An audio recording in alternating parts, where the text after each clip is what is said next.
Welcome back to another edition of the Dirty Dozen podcast.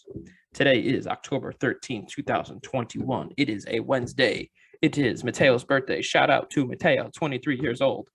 I am here. Oh, it is FFF week, guys. FFF is this Sunday, and everybody's coming. Well, not everybody, but everybody will be there in spirit. And to bring us to FFF, I have none other than Keenan Elliott on with me, manager of Hotbox the Morgue. Welcome to the podcast, buddy. Great to be here, Mark. A huge week for you. Getting the podcast done, team of the week, all the normal stuff, and then FFF on Sunday. It's gonna be a good weekend, man. But it's packed up. Yeah, another weekend for the content creator, man. I gotta do what I can for the league to make this thing interesting. So yeah, FFF. If you don't know, it's called Football Food and Friends. I'm not sure if anybody besides the 12 guys in our league watches this, but it's Football Food and Friends. This is the third year we're having it. This is gonna be the best year yet. And lots of food, lots of friends, lots of football. But before we get to that, Keenan and I have some power rankings to lay out for you guys. So what do you say we get right to it? I'm in for that. I got to give a quick shout out to Scans for kind of bringing my team name to life. I know this is year two of keeping this team name, but it definitely came from our friend, Mr. Scantleberry. It was his original idea, and I kind of just dovetailed off it. So shout out to Scans for the nice team name. Awesome. I think it's growing on everyone. I think it is. I can't wait to see Chris on Sunday. Dude, one of my favorite people to hang out with. I can't wait to see Chris on Sunday. It was funny last week. Chris and I did the podcast a couple days late because Chris had some business to attend, and coincidentally enough, this podcast has been delayed today because Keenan had a little bit of the similar business to take care of. So I keep getting blown off from honeys, but the managers of the Dirty Dozen, they eat during the week, and that's what matters most. And I'm always here for the fellas. So tip of the Royals hat, because Keenan went to school in Missouri. So tip of the Royals hat to Keenan, and now let's talk about some football. How about it? Yeah. And I just want to put it out there, CCAS is definitely the more capable manager in that realm. So let's go. I think we're all tipping our cap to CCAS. I think we are too. He beast moded it. Okay. Starting off this week in the Keenan. So I know you're gonna do this, but we're continuing on with the championship contenders on the cusp, middle of the road, and bottom feeders. So be prepared for that. So absolutely. Number one in the power rankings this week stays true from last week. It is Ante. Ante is number one in the power rankings. That was unanimous. Congratulations, Ante. We will screen share this juggernaut of a team, and I wish I could show us, but maybe I'll just do it for a little bit. I'll share the screen so we can look at the team, and then we'll go back. So go ahead. Start talking about Antes. Can you see my screen, Keenan? Yeah, I got you. Okay, cool. So we take a look at this team. My man doesn't have a tight end in there, but he's still projected 125. What do we like? What does this guy need? And where is he in the categories? I mean, how many different ways can you call a team a wagon? Like, this is unbelievable. I mean, we were just talking about this before the recording that he has receivers 1, 2, and 3, which is disgusting. And Najee Harris is no slump himself. And I don't know, just like a really solid roster overall. And he's even cashed in on Madison when Dalvin Cook goes down. Mm-hmm. So.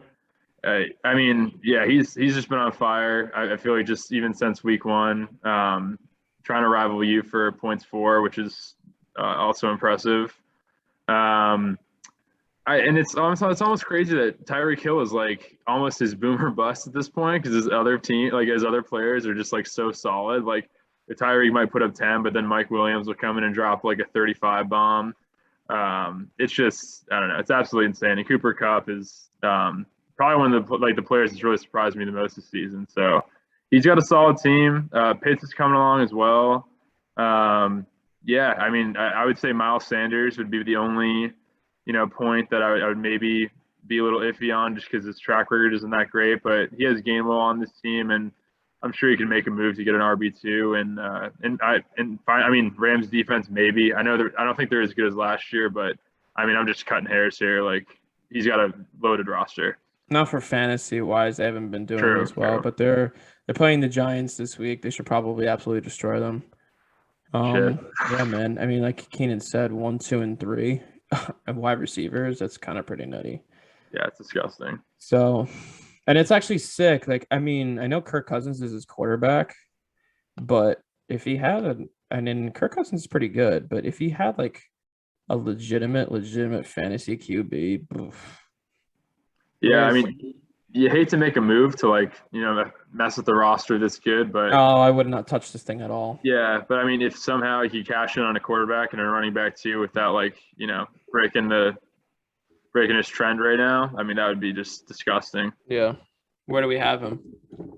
We got him at number 1. No, I'm saying where do we have him in the category? For the levels. Oh, definitely a playoff contender. Yep. Championship contender on the cusp, Championship contender. middle of the road, bottom feeder, definitely a chip contender. Absolutely. Way to Beyonce. Number 2 on the power rankings this week is Chris Cataldo, Seacats. Again, this is probably my favorite team in the league. I think this is my favorite team in the league. I will screen share so everybody can see. But this is my favorite team in the league. Like, this is, if I didn't have my team, this is the team I would want. And I know Ante's team is the best, blah, blah, blah, but I don't like Miles Sanders and I don't really like Kirk Cousins. But this is my favorite team in the league. He doesn't have Gronk. Gronk's not in yet. I don't really know what he's doing with that, but I mean, look at the numbers. Look at the numbers. Aaron Rodgers is QB 15, but he's got 2 top 6 running backs, 2 top 10. I mean, he has 3 top 15 running backs. That's nuts. No, and somehow, I mean, I pulled a win against Seacats. I think it was 2 weeks ago, and honestly, like, the whole time, I didn't even want to look at the app because I was just like, I got Aaron Rodgers, Derrick Henry, and like DK Metcalf all running at the same time. Like, all of those dudes are completely lethal.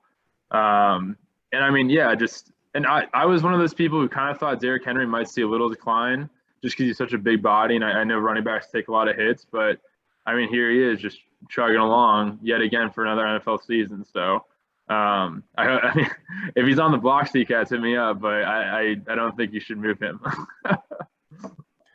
I mean, the team that he has out there right now averages 147 points a game. Disgusting. Just leaving it out there. He scored 150, whatever it was last week, 156.86. He didn't have his tight end got 0, and he took his defense out because he had already beaten Vinko and didn't want to lose points. So his 6 position players plus his kicker, 7 players got him 157 points. That's just how good this team is. Mm-hmm. Yeah, no, his team's lethal. I don't know if I could even really point to like a weak spot on this team right now, just because I feel like everyone's performing really well. And, obviously you hope Gronk stays healthy. The injury report on him, I think it was like cracked ribs, broken ribs. Yeah, punctured lung. That's brutal. But, if you can keep him healthy and maybe if he finds like a tight end to sub in if Gronk can't go, this team is definitely very stacked and can compete with anyone in any week. Mm-hmm. What I really like to look at is when teams have a starting lineup. So you kind of just noticed this. What I really love to look at is team starting lineup and their percentages of rostered, like percentages of teams in ESPN that have them rostered. And I think if you're playing somebody that's rostered in over 90% of leagues, like that's a good player to have. Look at this number. Look at this percentage of rostered. 98, 99, 9, 97, 99, 9, 99, 8, 95, 3, 93, 9. Those are all of his starters. And then he has Claypool at 92, 7. And then it's just his defense and his kicker. Like, that's how you know this team is so stacked when literally every single – and you're going to think to yourself like, that's probably for every case. That's probably the case for every team. Take a look. Keenan, for the rest of this thing, pay attention to that percentage of roster, and you'll see what I'm talking about. Oh, yeah, absolutely. And so many of these players are like matchup proof too. Like, I mean, I'll call it out. early because like I had DJ Moore versus the Eagles this week, and Darius Slay did his thing on Sam Darnold and also DJ Moore for a lot of the game. But like for some of the players on Chris's roster, like you can't do that. So I'm easily a championship contender, I would say. Awesome. I agree too. Number 3 on the power rankings this week is Josh. Josh is number 3. Josh took a tough L this week. Mm-hmm. But last week was, I think, for me, last week was huge for Josh's team. I'm sorry, the week before, because I think he posted like 145 and kind of got his guys back on track. Because before that, I was like, oh, I'm not totally sold on this, and then, I mean, to come out and drop 145, and then I think it was in the 150s this week, right? Yeah, he scored. I mean, you got to be happy with that. I mean, everyone has those. I guess everyone has like one of those fantasy weeks where you just get a really messed up matchup. But he got a messed up matchup. Yeah. Let's see. So he scored 100 and look at that score, 172.3 to 151.94. I mean, granted, Mark Andrews had 41 of those 151, but still, like, it's part of his team. So him and Vinko are playing. They're playing each other this week. They're playing mind games with each other for whatever reason. So his roster's empty. So we'll have to take a look at his bench. Right. And make things complicated for the podcast, of course. I mean, to me, the guy who sticks out the most on this roster is Austin Eckler. The guy, he's just a fantasy machine, this guy. I mean, he's pass catcher, someone who, like, if he stays healthy, he seems to be like an easy 20-point sub in every single week. And I don't know, he's almost like, and maybe I'm out on a limb here, but like a different version of like CMC, where like, kind of like a lighter guy, maybe a little bit injury prone, but when they do their thing, they just tear up the field. So it's really impressive to watch that. It's not even like he's not even a diet CMC. He literally is Christian McCaffrey. He's just like shorter and stockier, but his fantasy production is literally Christian McCaffrey's. I think just McCaffrey's probably gets a little bit more receptions than he does, but he's like a mini CMC. Yeah. Yeah. The receivers, Amari and Stephon Diggs, like,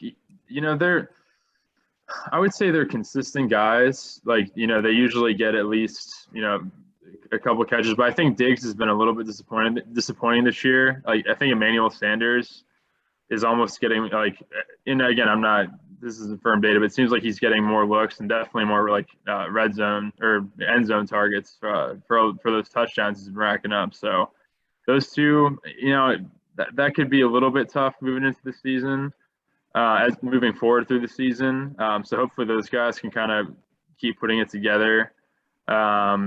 Darrell Henderson, I mean, I would just say a solid running back. He's a bona fide RB2. Well, it's like someone who's serviceable week in, week out, which is, really what you need for some of these spots. I look at some spots and I'm just like, all right, if my tight end position gets at least 10 points, then I'm solid there. And then everyone else just kind of has to carry the bigger workload.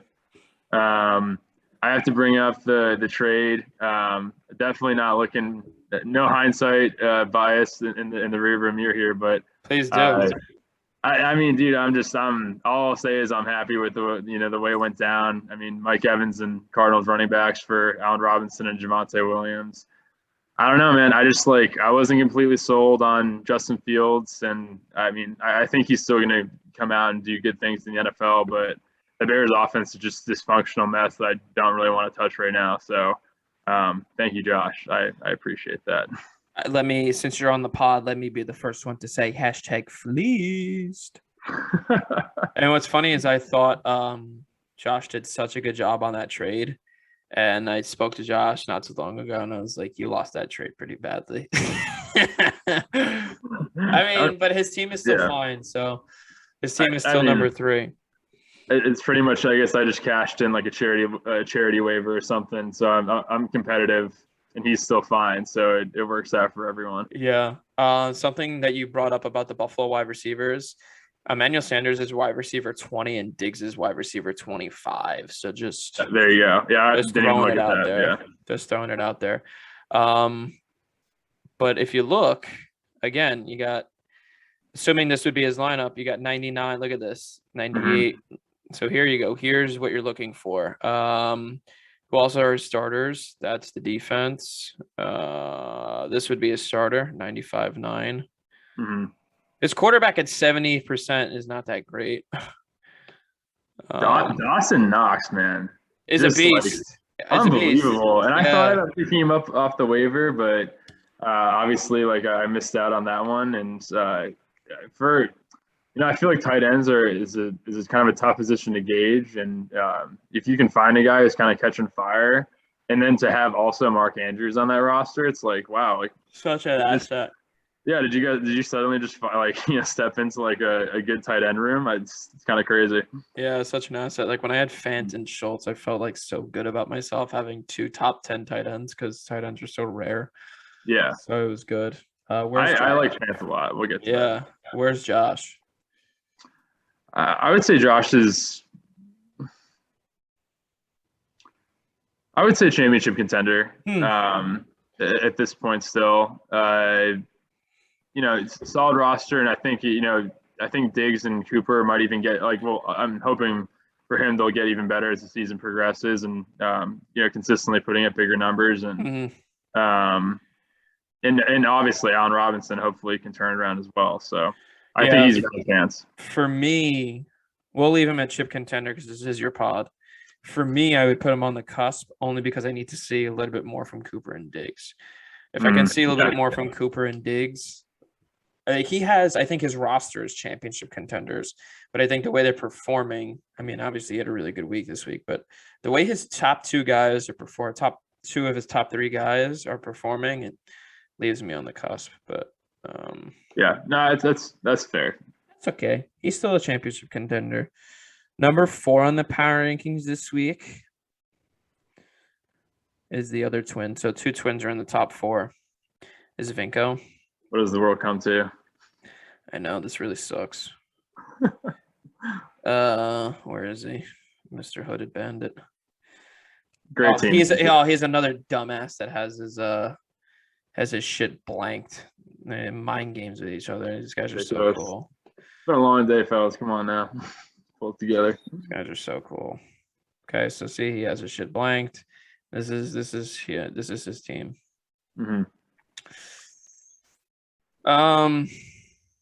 Go for it. Let's see.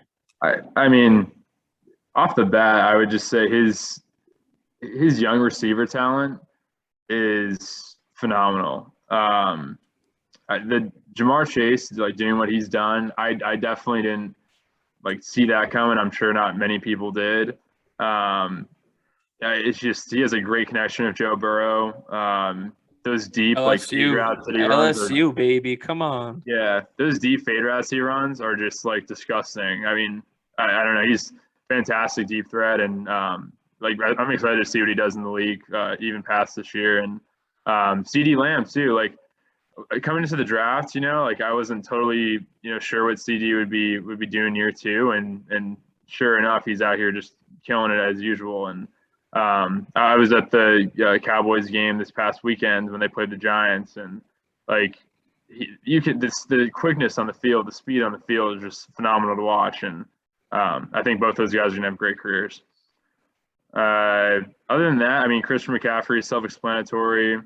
Trying to see what else. I actually like that he has AJ Green on his roster too, because that Arizona offense has so many weapons, and Kyler knows how to feed all of them. So AJ Green is a guy you could probably slot in on someone else's bye week and expect at least decent production from him.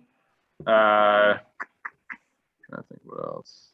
And Josh Allen. Jesus, I mean, what he did against the Chiefs was disgusting, and that Bills team has been on an absolute tear, and he has the defense as well.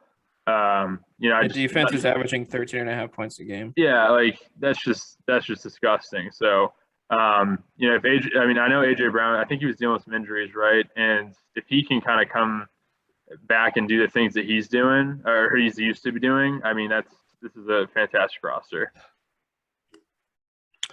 I think AJ Brown has been screwing him over. I think he has a tight end issue.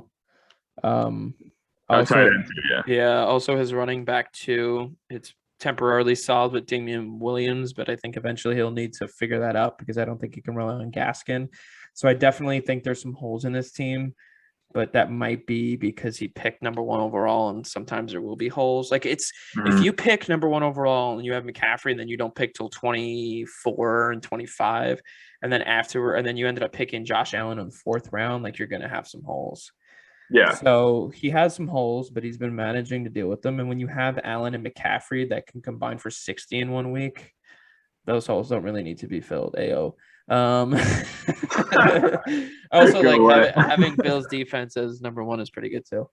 Where do we have Vinko?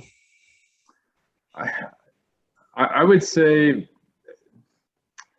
I mean, obviously I think this hinges on CMC's health moving forward, but if CMC stays healthy, I would say championship contender. Wow. Because I get the running back too and the tight ends. You're probably going to want to figure out long-term solutions for those two positions, but I at the same time, I don't think that's going to be terribly hard to figure out, even though I know running backs are scarce. But I just think that Josh Allen, CMC, those young receivers, like you gotta, and the defense doing well, because you can't underrate the bottom two positions on each roster. So I think he's got a shot. I think, and he also has a lot of good receivers that he can move off of to get the position that he needs. So he's okay. Vinko number 4. Number 5 this week on the power rankings is yours truly, me, manager of the Busters. Top five. Manager of the Busters. I finally won again. 2 and 3. Wins are big. You got to bank them when you can. I mean, for me, when I win, I feel on top of the world, and when I lose, I feel like I'm the worst manager in history, and I should probably stop playing fantasy. It's just the highs and lows of winning and losing for me are that's some football guy analysis right there. Insane, like absolutely insane. Anyway, these are the Busters. Look at that, 129.9, and I'm starting a backup running back. 129.9. That's how we know the Busters are filthy. What do we like about the Busters? I mean, I do have to call out that the luck you have in fantasy. I will say, and I would say more so this year than any, like to be 2 and 3 with this squad. Not only does it speak to how competitive the league is, but also just like, Marky, you do have some rough luck, man. I'm not gonna lie. Because I mean, you've been leading points for I believe since week 1, and to me that's a big metric, because even if you pull a bad matchup, if you're still putting up a lot of points for, that means that your team is producing. Yes. So off the rip, that's like my early thoughts. And I'm now to make it clear, because everyone's gonna freak out. I'm now second in the league in scoring. Ante's number 1. I scored 146 this week. Ante's 147. Ante scored 172. So I am now second, but I had been in first for the first 4 weeks of the season. Go ahead, Keenan. Yeah. And a lot like these other like top rosters that we've been talking about. I mean, there's not a ton of leaks in the roster. I'll just call it the big guys because I don't want to go through everyone, but Devontae Adams just continues to be unbelievable. The connection he has with Aaron Rodgers and the way he can, like, I don't know, just the way he catches that ball and the way he runs routes is like unbelievable. I think the surprise on the roster for everyone is Brandon Cooks. I don't think anyone saw like him coming out and being the asset that he's been for the Texans and then also your team. So good on you for seeing that and drafting him. He's had a couple rough weeks, but he's had a couple tough matchups. So hopefully against the Colts, he bounces back. Yeah, and that is something to keep an eye on. Like, don't get me wrong, but at the same time, for him to even have started as strong as he did, I don't think anyone saw that coming. Hey, he's still wide receiver 18, which right. that's higher than Diggs. Dalton Schultz, a sneaky good, tight end to have on your roster. And did you pick him up off free agency? I forget. I picked him up off waivers. Okay. I dropped him, and because I didn't want 3 tight ends, he scored 26 points on waivers the week he wasn't on my team, and then I just picked him back up, and he's been my starter since. Yeah. Like not as big a name as like the Kelseys and Gronks of the world, but quietly having a good season. He's At least averaging, yeah, he's averaging 14 and a half a game. He's tight end 4 right now. Tight end 1 is Kelsey. Tight end 2 is Mark Andrews. Tight end 3 is Dawson Knox. All those dudes have multiple touchdowns. Well, no, Yeah. Kelsey's a beast. Andrews had a 42-point game. Dawson scored 5 touchdowns, and then there's Dalton Schultz. Right. So, right. And I would say I would take the more consistent output than some of these, bombshells of games. Like, I mean, if Mark Andrews puts up 40 plus again, I will be shocked. So, I mean, if it happens, it happens. But I would be pretty surprised by that. I think it's kind of like Nick Chubb. Obviously, I love as a running back. He's an absolute bull of a guy. But he unfortunately does kind of have the rough end of the stick when it comes to fantasy in the Cleveland backfield. I think Kareem Hunt just catches more passes. To have Monty go down, he was having a good season.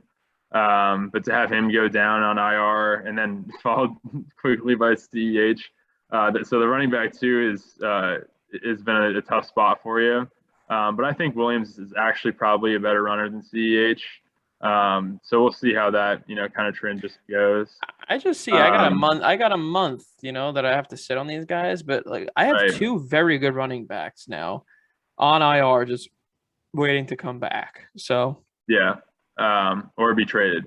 And I'm not too worried because the lineup that I'm setting right now that is averaging 132 a game. So I mean, and it's 132 with Darrell Williams' nonsense. So it's probably closer to 140 if you include Clyde Edwards-Helaire there instead. So I also want to point out, just as we were talking about it, the percentage rostered has slowly been ticking down as we kind of get to the lower in the power rankings. So I think you might be onto something with that. Well, for me, I'm surprised Dalton Schultz is only at 78.3. That's pretty surprising to me. But mine is a similar thing, 98.8, 99.8, 51. Obviously, that's because he went down and he's at 96. Edwards-Helaire. Monty's at 95.3. So those are my 2 actual runners. And then Cooks is at 95.3, Godwin 98.4. See what I mean? Like, as you get down in the power rankings, you'll see there's going to be a considerable drop off after we hit once we hit 9 to 12, you'll see a drop off. Yeah. I would say, and I don't want to make. I think your team is very lethal, and it's already proven that with the points. I'll say on the cusp, just because we're trying to figure out the RB2. I mean, Godwin, Tom Brady. I think that's a nice duo, but there's probably better ones out there. There are at least quarterbacks and receivers out there that kind of carry those loads in some of those more top teams. So I think you're on the cusp. I definitely wouldn't catch you out, but I also don't want to dump everyone in championship contenders and be like Tony Romo out here just being too positive. That's fine. I'll take me being on the cusp.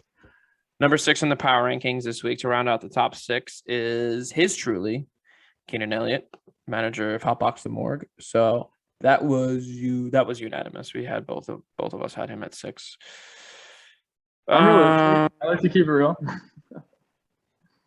I actually love when somebody has the same rankings as me, especially when it's their team, because it means that they took the power rankings seriously and they don't think, oh, you're actually 6th in the standings as well. Triple 6, that's actually a problem, isn't it? Uh-oh. You're 6 out of 12 actually in the standing. That's pretty funny. Yeah.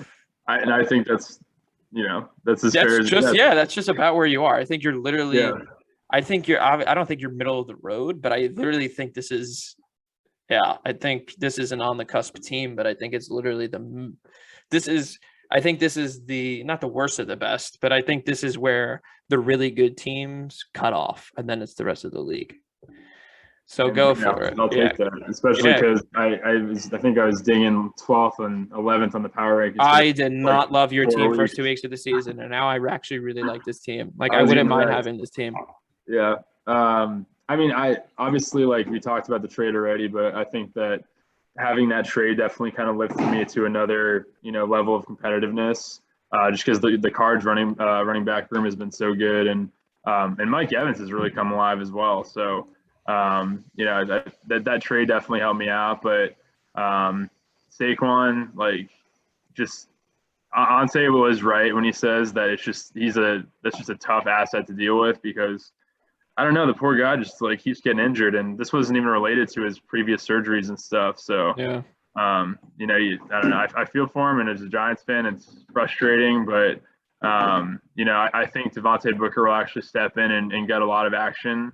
I'm hoping he can play well against the tough Rams defense, but I'm not like, you know, I'm not really panicking about that, and that's why I drafted him because I kind of had a feeling this might happen. Yeah. Logan Gotta cover your Thompson, bases when you're drafting a guy with glass bones and paper skin. yeah. And I'll just, you know, briefly just like DJ Moore has been fantastic. He had a rough week last week, but I think he'll be just fine, and I think he'll definitely be at least a top 10 receiver at the end of the year. D Hop has been a little bit slower to start, kind of similar to the you know, like the Diggs and the Mark Coopers of the world, but I you know, you just have to trust that his level of talent will, you know, bring him to the top as the season continues to unfold. And then I do want to call out my guy down there, Kadarius, and I believe you say, is it Tooney or Tony? Kadarius Towney. Tony, okay, yeah. Even if it is Tooney, I want Towney. Kadarius Towney. Yeah. I mean, dude, I watched this man ball out live last weekend, and it was like completely insane. And I had a feeling that he was going to have a good game, but to post, like, I think it was almost 30 points. Like, that's just disgusting. So, yeah, 29-6. He had 10 catches for $189 and a tutty, I think. Yeah. So I would just say, like, I just don't. At every position, like, I wouldn't say I'm as strong as some of the top teams, at least at this point. But I think that most, like, pretty much every area is solid enough to put up solid numbers week in, week out. So. I might not be like, you know, I guess like some crazy nuke team like Ante's, but if I can be consistent, get to the playoffs, and then catch someone on like a tough week, then it doesn't even matter if I'm like one of those bombshell teams anyway. It's kind of crazy that DeAndre Hopkins is a wide receiver 16. Yeah. Isn't it weird? Wide receiver 16, Diggs 25, Cooper 15, like. These are guys we expected. These are guys that were drafted in the first 3 rounds. That's interesting. But, I mean, to still have DeAndre Hopkins on your team is I wish I could trade for him, but there's just nothing that I would be – there was just nothing that I could give you that would equate to DeAndre Hopkins. Hey, man. I'm not giving up Tay, so. I was going to say, like, if someone's got a nice, offer out there, let me know. But if you come at me with garbage, I might be a little bit rude. So. No, D-Hop is one of those guys you don't move. Where do you put your team? Where do you have your team? I would say on the cusp. I think pretty solid on the cusp as long as I continue to churn out decent numbers week over week. As far as championship contender goes, I think there's just more to prove there. So we'll see how it unfolds. Nice. I like the honesty. Yeah. Awesome. Number 7 in the power rankings this week is a man that everybody's been shitting on all season, but I think his team is on the come up. It's Zach Wishbone, manager of Big Elf 5.0. Big Elf, to be honest with you, dude, and I know I'm going to call you out, bro. I don't even know if you're coming on Sunday, to be honest with you. I hope you are, but I don't even know if you're coming on Sunday. So please let me know. I really want to see you. I think Keenan actually hasn't even met you yet, and you've been in the league with him for like 4 years. I think it's time you show your face, buddy. Yeah, I don't think I have actually. I have a basketball hoop with your name on it. I just want to see you dunk on Josh so bad. So, or hit those. I actually have like a corner slot at my house. You could just hang out on the corner through the whole day. You could do that as well. But he's number 7 in the power rankings. He made a trade with me, and I'll say it. #fleeced. No, I mean, it's tough. It's not fair that the guy went down. So I gave him Hollywood. Hollywood's now wide receiver 6. No way. Oh, that sucks. Yeah. That's tough. Oh, no. I mean, dude, when I look at Zach's team this year, I almost feel like I'm looking at like one of my teams from previous years because I think I would say this man is kind of the running back whisperer this year. James Robinson and I'm not seeing his other guys right now. Kamara's on bye. Kamara, there we go. Kamara's on the bye. Didn't he have? He had a 3-headed monster though. Why am I not seeing the? He had CEH, but he traded him away. Oh right. Okay, he traded him away. To me, and then he got injured. I just don't get it. Why does this shit happen to me? Yeah. Even when I win, Keenan, I still lose. But yeah, I mean, but like that was my first thought on his team though. He's like, damn, he's like got like a solid running back room, and I think he was, at least before the trade, he was kind of going for that the 3 running back look, and trying to get like consistent volume out of those guys, and he switched gears a little bit with the trade, and sorry, I should have been up on that, but yeah, Marquise Brown, that's insane. Adam Thielen is solid. I feel like year in year out. Lamar Jackson, my God, I mean, I would say Baltimore is one of the most electric teams to watch this year. It's so much fun to watch the Ravens, dude. Yeah, dude, I love Lamar. Insane. Josh, how can you say you're not a fan of Lamar when he literally gave Mark Andrews 42 points, came back from that sick win? He's the most entertaining quarterback to watch. Probably, I think he's more entertaining than Pat Mahomes this year, 100%. Like, I mean, Tom Brady's really entertaining, but Josh, this kid is a beast, dude. I love Lamar, bro. He is a beast. And the fact that we went to school in Baltimore and he said he doesn't like him, ugh, shame. Yeah. Sorry. No, you're all good, man. I mean, that's, like just Kamara, James Robinson. I love those running backs. Obviously, Lamar Jackson. I think he has a solid roster. Interested to see how Pittman kind of continues to unfold here and for this season, because I think he does have he has some great talent, great skill set, and he's just a young guy. So we'll see how he kind of takes flight in this Colts offense with Carson Wentz. Will Fuller, I just gotta give a shout out to, like, rest in peace, dude. I don't know what's going on with you, but I hope you get better. Yeah, dude, a solid roster, but definitely I think matches the ranking now. I just have to. I'm looking at his roster, and I think he has the deepest team in the league. Interesting. Yeah, I mean, I guess. Wouldn't you agree? Like, he has. So his lineup is Lamar, Kamara, J-Rob, Thielen, Keys, Brown, Hollywood, Fanta, Pittman. Now he made that trade with Rich. He took Pittman and Russell Wilson from him from Jalen Hurts. That's a home run trade for him because he got Pittman, who's a flex, wide receiver 24, and then he still has now a quarterback that he can still trade again for another piece. Like, he can literally do the same exact trade that he made and do it again. Like, home run for him. So whatever, he's got that starting lineup, but on the bench he's got Mike Davis, serviceable. Like, the dude literally gets 12 points a game. Like, he's a perfect buy running back. Boyd's good, same thing. You can get you 12. LaVisca, like, same thing, can kind of get you 12 if Will Fuller ever comes back. Jarvis Landry on IR. Like, I mean, come on. Like, he's got such good names on this roster. Yeah, I think he has a solid roster through and through. And also I want to point out, just because I feel like we're going to keep seeing this, but like the guys on our IR, the guys with like injuries next to their names, like, I don't know, man. It's just brutal. I feel like last year was really rough, but this year again, it's just been tough on the injuries. So, yeah, I mean, whoever's team can maintain healthy, you got a good shot to win every week.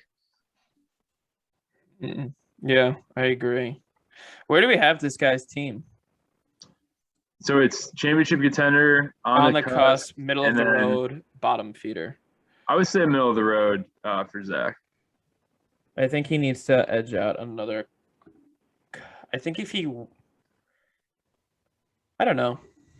He's really close to being on the cusp, but I agree that he's still. Yeah, a little more consistency, and so we'll see how the trade shakes down with Pittman and Marquise Brown for like the next few weeks. I'm so sad. I just think Brandon Cooks' target share is still considerably higher, and I don't know. I think I gave away a top 5 wide receiver. I hate it. Every single time I make moves, they always burn me. Whatever. This isn't about me. This is about the power rankings, and number 8 on the power rankings this week. Number 1 in our hearts, but number 8 in the rankings, Chris Scalaberry, manager Fasho Dumbo. Ooh, Fasho Dumbo.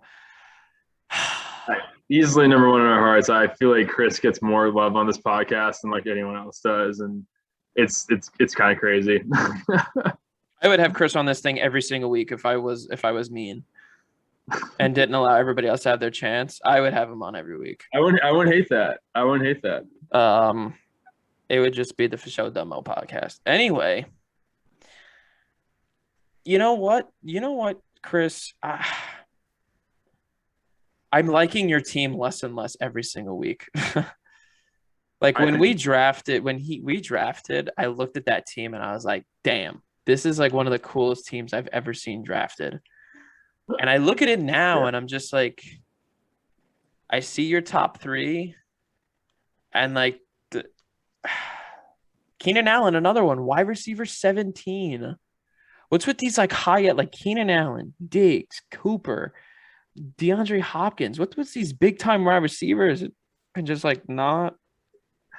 It's got to be coverage because these guys are getting game plan for week in, week out, and also, I mean, I don't know. The NFL, it's you never know when hits are going to start adding up, and age is going to start being felt a little bit, and also offense is kind of just changing dynamics. So, I mean, Keenan Allen might still be considered number 1 on when defense is a game plan, but then you just see Mike Williams catching more balls and more touchdowns. So. Yeah, I mean, the NFL is a brutal league. Like, there's no other way to put it. Yeah, I mean, he gave away Odell for what did he even get for Odell? Robbie Anderson and Damian Harris. I don't know. People were like tweaking over that trade, and I was just like, I mean, I don't know if that really affects. It's literally peanuts for peanuts. I think honestly, those are waiver guys that are like. Damian Harris is probably useful, but Odell's useless. I think Robbie Anderson's useless. I don't know, dude. I really, like I said, I love this team on paper, but I'm struggling. Like Julio, it must be so frustrating for Julio to be wide receiver 75 and him just been injured and not have done anything. Yeah, he's kind of riding just the name brand at this point, and it sucks because like Julio Jones is like just a freak of nature. But I don't know. Maybe he's just on the downward slope from this point out, and I do think it's funny that like I would say this is basically not the same, but it's pretty close to the roster that Scantz was drafted last year. And I think we were saying the same thing. Like on paper, you like the names, but when it comes down to production, it's just not as consistent. It's not. Yeah, I mean, again, he put up 142 last week. Yeah, but 42 of that was from. And again, like when I say stuff like that, it isn't to take away what you did. Like it isn't to take away the fact that your team scored 140 points, but when one guy scores 40 something, then you look at what the rest of the guys did, and it's not so hot. Like, I don't know. I just feel like in like power rankings or whatever, like this man was like the week 1 undisputed champion or like preseason champion, but then I played in week 1, and I think that matchup ended up being like 112 to like 103. So it's like, I don't know if the hype exactly matches it, and it's like, I will also say though that his move to get Zeke, that was not something I thought was going to run, and that has completely been the opposite. Zeke's been a monster with the running back by committee type of approach, with Pollard kind of being the change of pace guy and doing some damage. Well, I nailed that. Not that I think about this ever. So that trade is panning out for him. But I think he's got to get Madison to be that fill-in when Dalvin goes down, because I think that'll help him out with maybe some more consistent scoring. But other than that, I mean, some of these guys who have the big names just have to start producing like they have big names. Yeah. Maybe I'm a little bit more mean on him than I don't know. That week was his best week of the season, and again, he had one guy drop 42, but he had 112, 116, 113, 117, 127. 127 is a pretty good week, and then he had 96 and a half, and then 142. So, but if you look at it, he's had only 2 weeks Well, he's had 1 week above projection, 1 week at projection, and 3 weeks under projection. So that's Mhm. what I'm talking about. It's like Right. I like the team and I expect way more from it, but to me it's not giving me as much as I want it to. Right. Where do we have Scantlebury? I would say middle of the road. I think that's a pretty easy one. I agree. Because it's not quite at Zach's level of production week in week out yet, and there's still like possibilities of that roster, but we just, as we get deeper in the season, you kind of need to start seeing the numbers match the hype. Agreed. Number 9 in the power rankings this week. I mean, this is as high as this kid has ever gotten in the power rankings up until this season, like so far this season. Yeah. And he I just can't put him any higher. Like I can't, like I'm trying so hard because I just can't put him any higher. Joe's at number 9 in our power rankings this week. Let me show you Joe. Joe actually almost gave me a run for my money this week. He did put up 133. So actually he put up 150 something and then 133 this week. So his team has been getting better. If we look at what he did, 99 bad, 132 is actually pretty good, 78 bad, and then he's got 153 and 133. So he took a tough L. It's like he's either not scoring 100 points or he's dropping a buck 30 number, yeah. Which, like, I feel like that's the bottom feeders for you. Like, Joe's just he's a spark plug. You don't know what's gonna happen. Oof, his wide receivers are tough to look at this week. Yeah, I am glad because I'm playing Joe this week, and I am glad I'm catching him with some guys on bye. That being said, I mean, Jonathan Taylor's finally started to turn it on. I liked a lot that he acquired Antonio Gibson. I know he's often nicked up, and I would love to have McKissick just in case he goes down. But if Antonio Gibson's on the field, like he usually does fairly well. The receivers are tough to look at right now. I mean, Odell, I don't want to disrespect Odell because I think he still has the talent, but again, one of those guys where it's like the name is more than the production. He's in an offense that just isn't for him. It's been like that since he's gotten there, and nothing's changed, and I don't really think anything's going to change.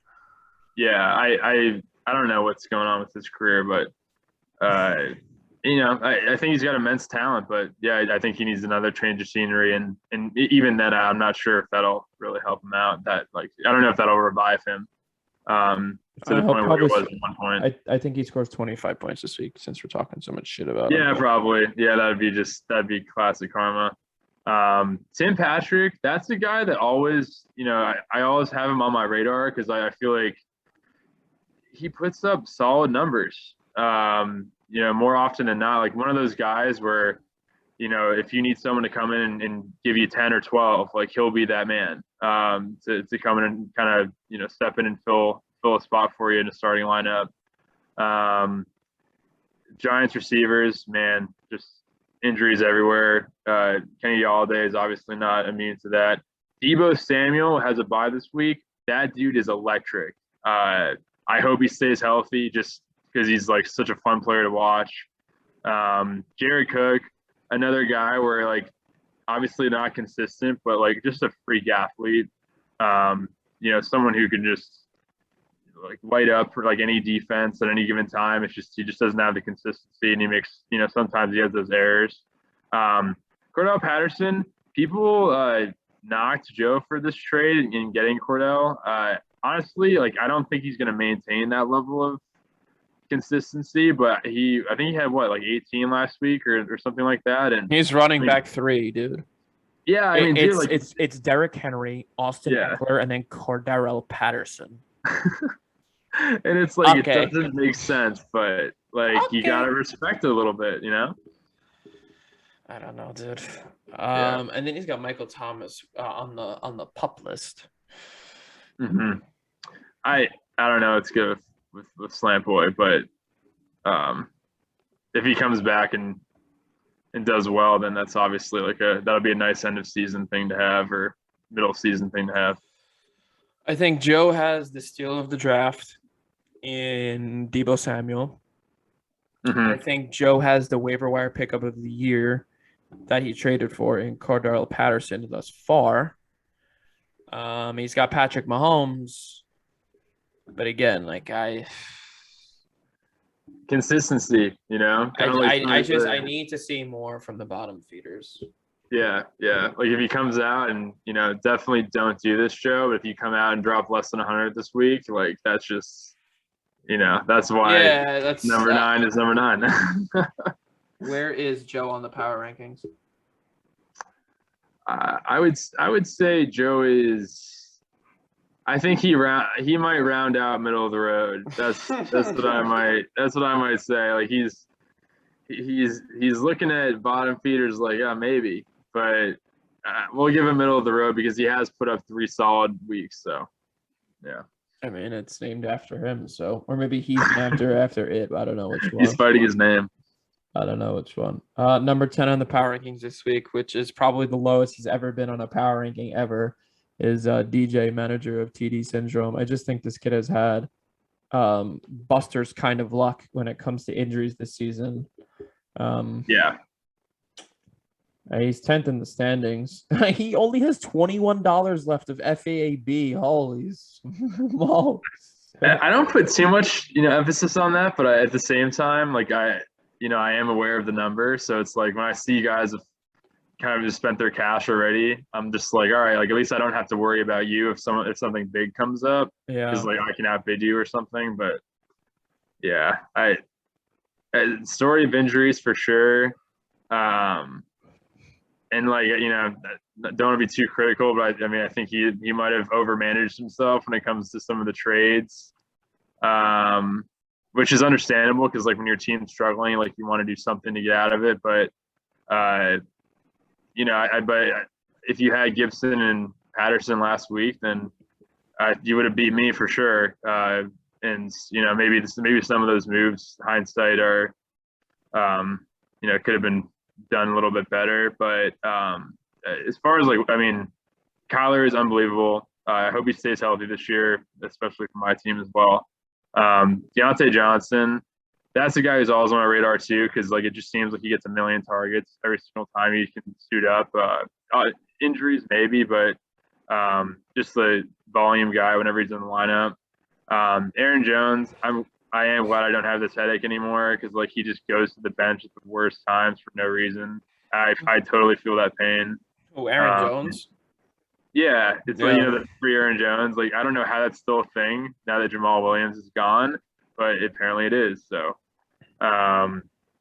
AB is AB. I mean, I don't know. I think that's a solid player to have just because he was someone I thought about drafting. Because in that offense with Brady, like he kind of like he did last week, he's dangerous anytime he suits up. With Gronk out, AB is Brady's favorite red zone target. Oh, okay. I didn't even know that. He just throws so many touchdown balls to him. So many. He trusts AB in the red zone. Yeah. Just as much as he does Gronk. You'll see it taper off a little bit if Gronk comes back. But if Gronk doesn't come back tomorrow night, Antonio Brown will score a touchdown. You heard it here first. There we go. But then getting back to the injuries, like George Kittle and Jerry Jeudy. I think Jerry Jeudy he's set to have, even when he comes back, probably a good season. I think he'll fall back into that number 1 spot on that offense, even though it's a little more conservative. I think Jerry Jeudy fits that role really nice for that offense. And George Kittle, like I don't know. I think he was nicked up last year, and he's kind of happening to him again. Obviously, one of the most freakish athletes in the NFL, but you kind of have to stay on the field. And I don't know, if injuries start to turn around, I think DJ's season turns around. But right now, it's kind of just like it's a tough one to look at. Yeah, I think DJ has a problem. I think he has too many wide receivers to start, and he just keeps screwing him over because he keeps starting the wrong one. I mean, that's no fault of his own. Like, that's really tough when you have a bunch of options to pick from. I'd rather have it's good to have 4 wide receivers to at least like have some wiggle room, but he has 1, 2, 3, 4, 5, 6. He has 6 wide receivers plus Kittle and Judy on like IR. He has 6 wide receivers that anybody in the league would probably start on any given week. And that's tough because you're gonna keep falling into the trap of starting the wrong guy. So Yeah, I mean that's definitely something I think about. Where it's like, I think I mean my odd man out right now is probably Sutton, and it's like I almost I like to have that like guy in reserve and someone I can sub in if needed, but at the same time, like I have to watch him, drop 25 points on my bench last week. yeah, And it's like I can move that asset for something else that could help me win, but I don't know. It's a tough spot to be in. where is he in the 4 categories? I apologize to this category, but I think I'm going to say DJ's a bottom feeder right now. Oh, Yeah, it's tough. wow. It's tough. Not the usual. Like DJ's a bottom feeder. I would have put a middle of the road just because he does have a lot of assets he can use, and also because he's just good at fantasy and can wiggle his way out of things, and he's a half a point away from being 3-2 anyway. So I mean, I would have put him in middle of the road, but hey, bottom feeder it is, baby. Welcome to the club. If DJ Belichick comes back and makes another move and puts his team back in the running, I wouldn't be surprised at all. But I gotta kind of call like I see it right now. Damn. Number 11 in the power rankings. It's not doing such a good job of running it back. Run it back Rich is number 11, and he's 11th in the standings anyway. Oh, man. This is like I say this every week. He's another guy I really like, but he made like a really questionable trade. Yeah, he also has 3 quarterbacks. He has 4 quarterbacks on his team. Oh my God. What? Rich, 4 quarterbacks? Got some assets. Even though Deshaun Watson, I think that might be a little bit of a dream. I don't think he's going to play this year, but he's not going to. Yeah. 4 quarterbacks. Huh. Yeah, I mean, similar to DJ though, like just injuries have obviously been a problem. DeAndre Swift, I swear he has a questionable tag next to his name like every single week, just like Joe Mixon. But those guys can perform well when they are healthy, and it's just kind of been a luck of the draw. And I know he moved off of Russ. I think that was definitely like a more of a win now move to and then kind of parlay that into Dak Prescott. So I like that. Scary Terry continues to do really well. I hope for the sake of all Giants fans out there, Sterling Shepard comes back and stays healthy. And then Hawkinson's a solid tight end. T. Higgins, I think is pretty self-explanatory. He's a solid receiver. But man, the Chris Carson thing, like that surprised me too. Because again, like I thought like he won this trade against Scants, but I don't know. Scantleberry looked into his crystal ball and saw that Carson wasn't getting the usage and he was bound to get injured, which I think anyone could have called. But it's really not even close. It was Chris Carson and Sterling Shepard, and I know they've been injured, but it was Chris Carson and Sterling Shepard for Ezekiel Elliott. I guess it's it's a tough one.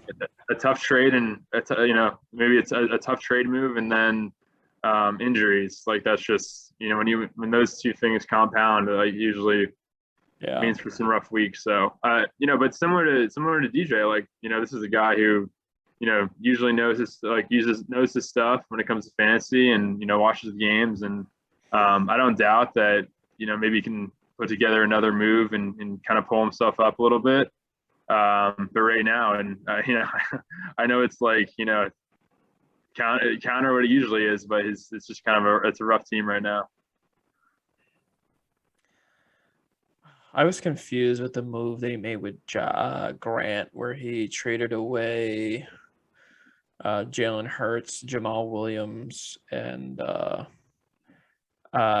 Justin Tucker for Daniel Carlson, T. Higgins, and Dak Prescott. I just didn't really understand that move. I don't really understand what that move does for either team. I guess it just gives Grant a running back to start, and it gives Grant the best kicker in the league. Yeah. But I don't really see what it really did for either team, to be honest with you. I don't know. TJ Hawkinson really cooled off from the first couple of weeks that he went off. DeAndre Swift is really good. Oh yeah. I didn't I mean that Lions running back core is definitely nothing to sneeze at. But and then I mean, like to trade away Jamal Williams as the handcuff, like that's what I said. I mean, yeah, I actually said that. Going off what you're saying, it's kind of rough. I dropped my handcuff and it burned me. And as I was talking to him about it, he traded his away. I was like, "What are you doing, dude?" Again, he's not really necessarily handcuffed. He's more of like it's like a Kareem Hunt kind of thing. Obviously, he doesn't have the same production, but it's kind of like that deal.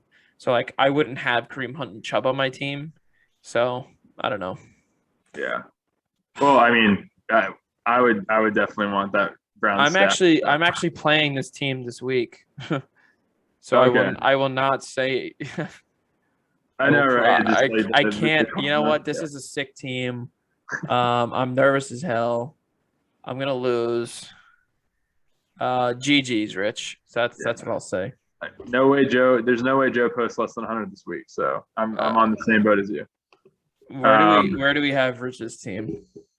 Fortunately, bottom feeders at this point, and I hate to say it, Marco, but I think our theory of the roster percentage is kind of getting blown apart here because Richard's number 11. I think he had like 8 guys on that were 99% start or 99% roster or something. Well, let me see this thing. 98, 98, 99. I mean, he's starting a guy at 65. Like 93 is low. Like you want 95 and above. I mean, 97, 7. Yeah, I don't know, man. Well, maybe I was wrong. That lone 7% while rostering Deshaun Watson, hoping for a dream. Love that. 0.5% are starting him. What are they doing? I want to be in that league. That'd be much less competitive than this league. This league is out of control. I mean, look at this though. 6.9% of people are starting Sterling Shepard, and this is wide receiver too. Well, maybe that's because he was out last week, so he was out. Yeah. Wow, only 69% of people are starting Joe. Oh, he was out last week. Huh. Maybe my theory was wrong. It held true last year. I don't really know what's going on here. Huh. I stand corrected. Work in progress. Rich at number 11. And last. I mean, there's really. He changed his name. So he changed his name. So his name can now be put on the podcast. It is now Safe for Children. So that's a good thing. That's nice.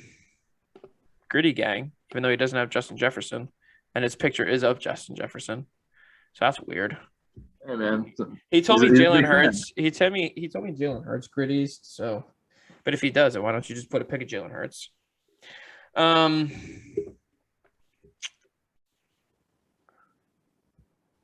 What do you have to say about this?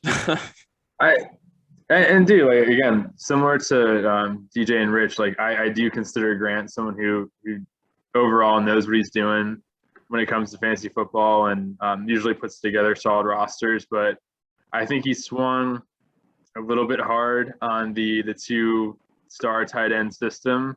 I think that's just a tough position to get consistent fantasy results in, especially in our league where it's just everyone's super competitive and most rosters are fairly loaded as well. I think the Waller production has been kind of crazy because I would think he produced more, but it just it kind of hasn't really come true. And when most of your guys are boom or bust, kind of like Grant's strategy is, like you don't you're seeing that it doesn't always get the consistency. So I was someone who said even last week, like, it might be a good time to make a move. But I would say especially after I'm sorry, that was 2 weeks ago, but especially after this past week, I think it's time to do something. I'm not sure what.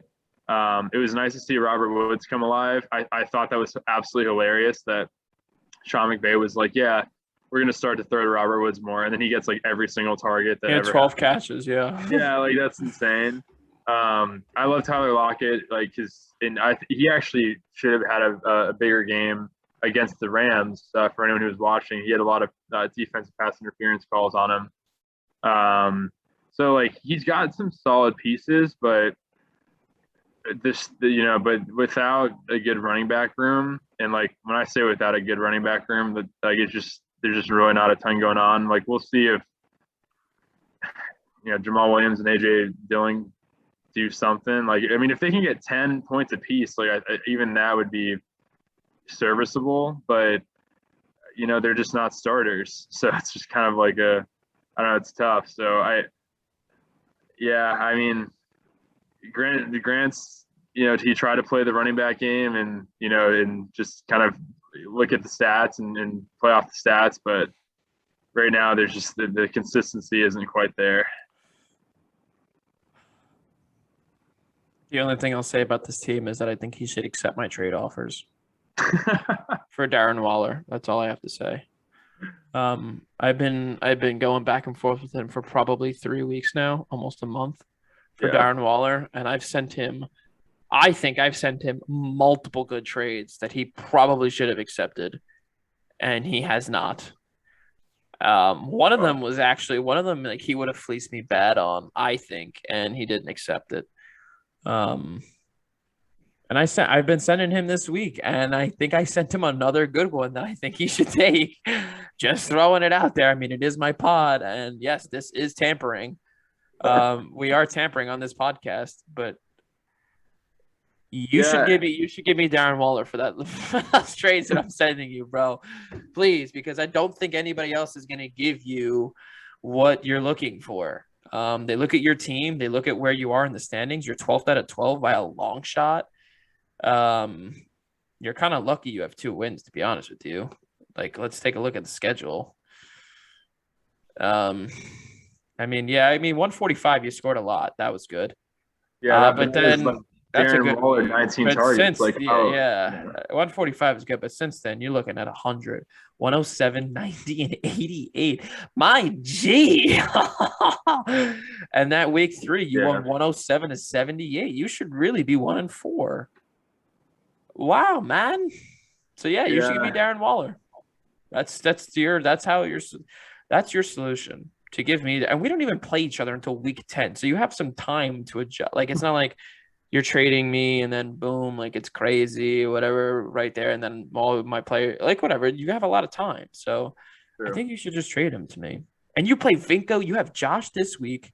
Oh no, you don't. You have Ante this week, then Josh, then Vinko. Like, those are like you could potentially take 3 L's there in a row.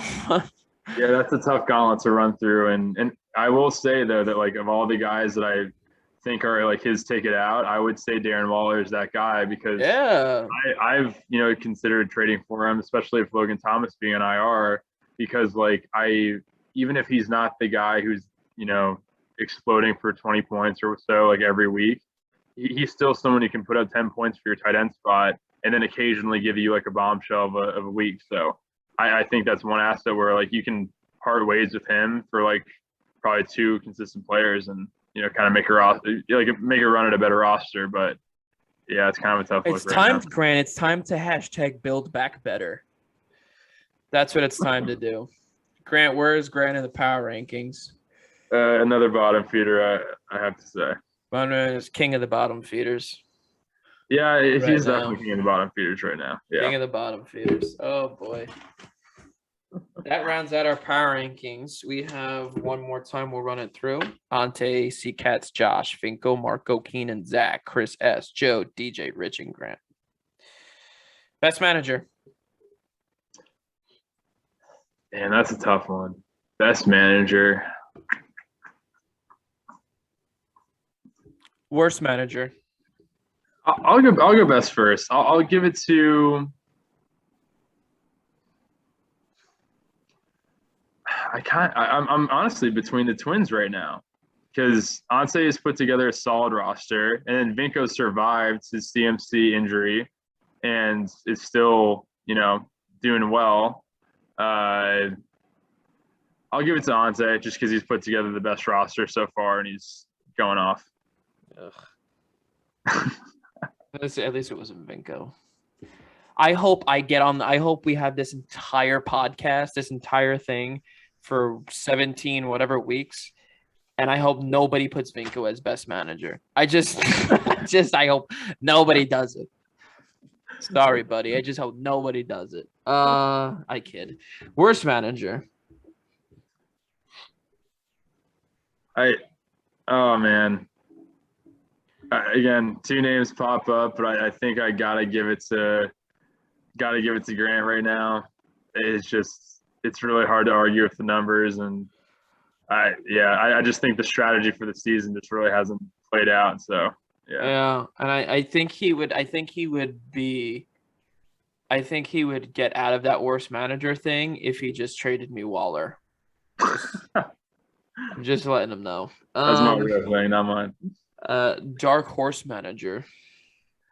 This one for me is fairly easy. I gotta give it to C-Cats. I got to, because even last week I was jabbing him, saying that DJ was like his overlord and kind of running things behind the scenes. But he's put maybe he is getting some advice, but still though it's his team and he's put together a good roster, and I mean that's one of the most dangerous rosters out there, I would say. So I gotta give Chris the nod. I gotta. What's funny? People may be saying how DJ manages his team. DJ wishes he was managing that team right now and not the team he has. So I mean, hey, I do too. But like I said, it's my favorite roster in the league by far. Yeah. I mean, I love Ante's 1, 2, 3 wide receivers, but his roster is my favorite one. Last but not least, the matchups. I think nobody's done better than 3 for 6 this year, so you have an opportunity to really. And I want to go ahead and say that I think I've been picked against every single week, and that has been paying off for people. Except I think Binko picked me or something like that because he wanted me to win against you. So I don't know, man. I don't know if that's a good stock to buy. So did you beat me? No, you beat me. Oh yeah, and Keenan. And he picked you to beat me. I think he was the only person to pick me to win though. So I gotta call it out. Who was on last week? C-Cats. Cataldo picked me. That was the first person to pick me, and I won. So anyway, magic touch. Me against Rich. I'll give you that one. I'll give you that one. Hopefully, we'll see. I won't say GG, Rich. Well, unfortunately, Rich will not be at Football Food and Friends. He will be missed. We will have, since he won last year, hopefully DJ brings up the trophy, and we will have a virtual trophy ceremony. So, Rich, keep your phone on you because you will have to answer the FaceTime. But yeah, man, he's not going to make it. JZ versus VZ. This is a good matchup for FFF. This is going to be fun to watch live. JZ against VZ. I gotta look at the. Oh wait, no, they're of course these two geniuses put all their players on the bench right now. I think you should do this. I think you should determine this matchup by who's more handsome. Well, they're both really ugly, so I think that's the deciding factor. Who's more handsome? I'm gonna give the nod to Vinko with Christian McCaffrey looking like he's gonna come back this week. Ooh, very nice. CC versus DJ. C-Cats against DJ. That's another good matchup to see during FFF. Yeah, again, another one that I'll take a quick peek at.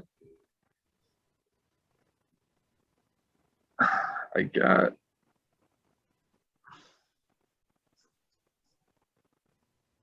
You know what? I'm gonna pick DJ in the upset. Oh wow! Let's go. Yeah, because if you go chalk, you're not gonna get anywhere. So. Ante versus Grant. Unfortunately, Grant will not be able to attend. FFF this year. So this matchup will not be live, but Ante versus Grant. This is number 1 against number 12 in the power rankings, by the way. I know, and it smells like an upset, but I'm still gonna pick Ante. I don't even think it smells like an upset. Did I say something? You versus Joe. That's a fun matchup. I like these matchups this week. That's a fun matchup. You versus Joe.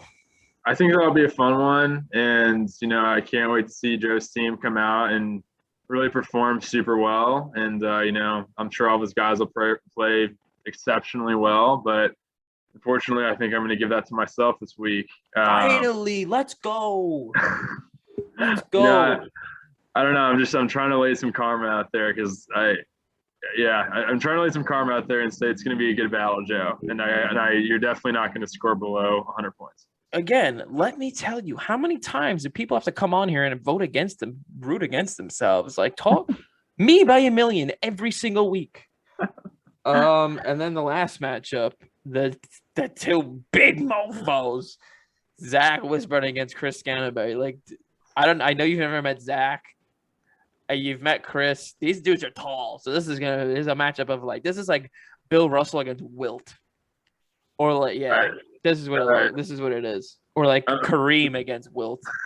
I'm sure it's gonna be a show. Then I'm gonna go ahead and say Scance brings home another victory this week. Zach's got Devin Singletary stepping in. That I don't know. That could be rough. But this is I think that's the hardest one to choose. I'm gonna give it to Scance, but I think that's gonna be one of the most competitive ones this week. Zach, you better be there on Sunday. Come on, bro. I'm trying to see all the homies here. Yeah, man. Well, that about does it, doesn't it? Yeah. So, Football Food and Friends is Sunday, October 17th at 12:30 at my house on Staten Island.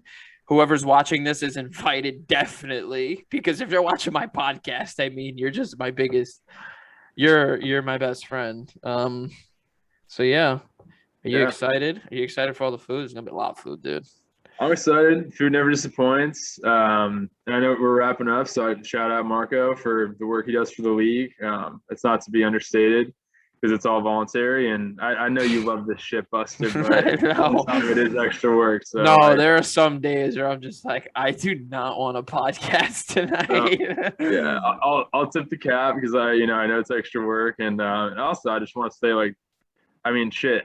There's every team in this league is proven to be competitive. 3-2 or 2-3 is the only ranking that's out there right now. It's 6 teams tied for first, 6 teams tied for 12th or whatever you want to call it, 7th. That's a freaking competitive league, fellas. So keep doing good things. Yeah. Listen, we do have a couple of teams that we think are worse than others, but at the end of the day, you're either in first place or you're one game out of first place. That's it. That's all it is, and that's awesome. Even if you have a rough luck so far, or it can change in a heartbeat. Turn it around. Even if your team is 2-3 and hasn't scored a lot, a simple trade of Waller to Marco would just really turn the tide. You're not letting go of that shit. No, because whatever. That's it. I digress. No more Waller trades talks for the rest of the night. Yeah. Anyway, last shout out goes to K-Hags. I'm live in his apartment right now, and I think he's trying to sleep. So shout out K-Hags for letting me use this as a studio today. Shout out Kev. Keenan, thanks so much for coming on today. I'll see you Friday, baby. Let's go. Let's get crazy. Let's go. Until next time, everybody. Ciao, ciao.